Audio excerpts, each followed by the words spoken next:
অনেক সময় অনেক কথা বলতে গিয়ে ব্রেক মারতে হয়।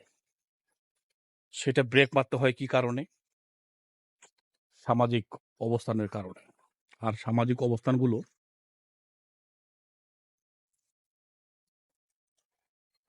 দেখছেন ঠিক এইরকম। যতক্ষণ তাজা আছেন ততক্ষণ খুবই ভালো। কারণ ফুল যখন শুকিয়ে যায় তখন সেটার উপর কারো কদর থাকে না, মহব্বত থাকে না। যতক্ষণ তার তাজা রং, তার তাজা কালার, তার তরতাজা সতেজ ধরে রাখতে পারে ততক্ষণ মানুষের কাছে তার কদর আছে। ঠিক তেমনি সমাজের কিছু বিষয় আছে একই রকম। কিরকম? এক পরিবারের একজন মানুষ, সেটা কোন মানুষটা যে সমাজ এবং পরিবারকে আগলে রাখে, সেই মানুষটার একটা সময় ডেট এক্সপায়ার্ড হয়ে যাবে, মানে অবসর নিবে। সেই অবসর বলা মানুষটারে সমাজে আর কোনো দাম থাকে না, পরিবার তাকে গুণেই ধরবে না। এই জন্যই গুণে ধরবে না, তার তো কোনো ইনকাম নেই, সে কোনো কিছু করতে পারে না। অথচ সেই লোকটাই সেই সংসারে যে বোঝা, সেই সংসারে যে সবকিছুই একাই টেনে আজকে এতদিন যাবৎ পরিবহনের মতো চালিয়ে নিয়ে গেছে।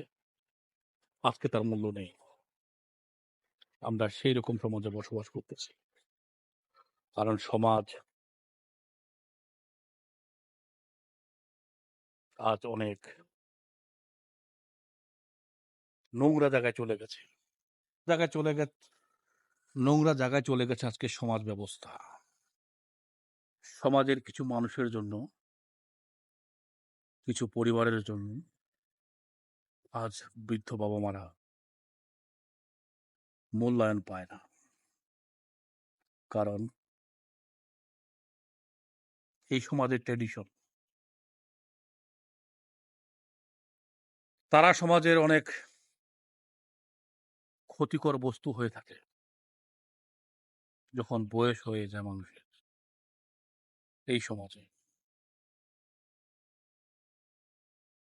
কি করবি তুমি এই সমাজকে দিয়ে? যে সমাজের বৃদ্ধ বাবা মার জায়গা হয় না, অসুস্থ ভাইয়ের জায়গা হয় না, অসুস্থ বোনের জায়গা হয় না, সে সমাজ আর সমাজ থাকে না।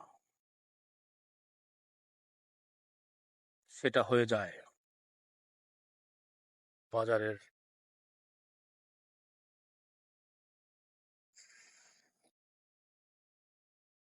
আড্ডাখানার মতো।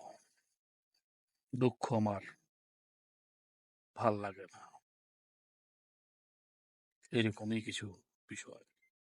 যাই হোক, আমার কথাগুলো অনেকের ভালো লাগবে, অনেকের লাগবে না, তাতে আমার কিছুই যায় আসে না। সত্য কথা বলতে পিছপা আমি হই না, এটাই আমার স্টাইল।